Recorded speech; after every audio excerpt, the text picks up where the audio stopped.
नमस्कार, मैं प्रीति दलाल। हाल ही में हरियाणा शिक्षा निदेशालय ने एग्जिस्टिंग स्कूलों के लिए एक पत्र जारी करके कुछ छूट की घोषणा की है। अब भूमि पर 25% की छूट मिलेगी। यह छूट केवल उन विद्यालयों के लिए है जो सन 2003 से पहले के चल रहे हैं। छूट के साथ साथ ही लिफ्ट, रैंप और डबल डोर के कुछ नियम भी नियमावली में जोड़े हैं। स्कूल संचालकों ने लिफ्ट व एक कमरे में 2 दरवाजों को लेकर इस बात की आपत्ति जताई है। उनका कहना है कि पुरानी बिल्डिंग में ना तो लिफ्ट लगवाना संभव है और ना ही रैंप बनवाना, और एग्जिस्टिंग स्कूलों के छोटे कमरे होने के कारण 2 दरवाजे लगवाना भी संभव नहीं है। ये लिफ्ट, रैंप और दरवाजों के नियम अभी इसी पत्र के माध्यम से जोड़े गए हैं। अभी तक ये नियम नहीं थे। इस बारे में हमने हरियाणा शिक्षण संस्थान के अध्यक्ष डॉक्टर यशपाल यादव से बात की। शिक्षा विभाग ने अभी हाल ही में जो लेटर जारी किया है, जिसमें एग्जिस्टिंग स्कूलों के लिए कुछ छूट का ऐलान किया गया है, तो उसमें कुछ टर्म कंडीशन और जोड़ दी। कुछ तो छूट दे दी, भूमि संबंधी छूट उन्होंने दी है कि अगर स्कूल फर्स्ट फ्लोर तक बना हुआ तो 20% की छूट मिलेगी भूमि संबंधी, सेकंड फ्लोर तक बना हुआ तो 25% छूट मिलेगी। तो चलो, उनके ये चीजें तो समझ में आती है।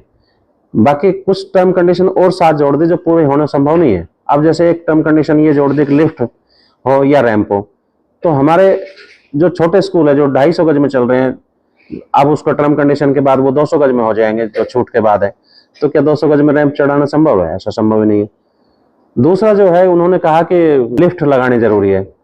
तो अब बिल्डिंगों में इतनी तोड़फोड़ हो जाएगी कि वो लिफ्ट लगाना संभव नहीं हो पा रहा, क्योंकि एग्जिस्टिंग जो स्कूल होते हैं, जो पुराने बने हुए स्कूल होते हैं, वो उस मानकों पर आधारित नहीं होते जो आज के स्टैंडर्ड मानक है। जो इतने पुराने स्कूल चले हुए, जिनकी इतनी पुरानी बिल्डिंगें बनी हुई है, वो स्टैंडर्ड को फॉलो नहीं करते।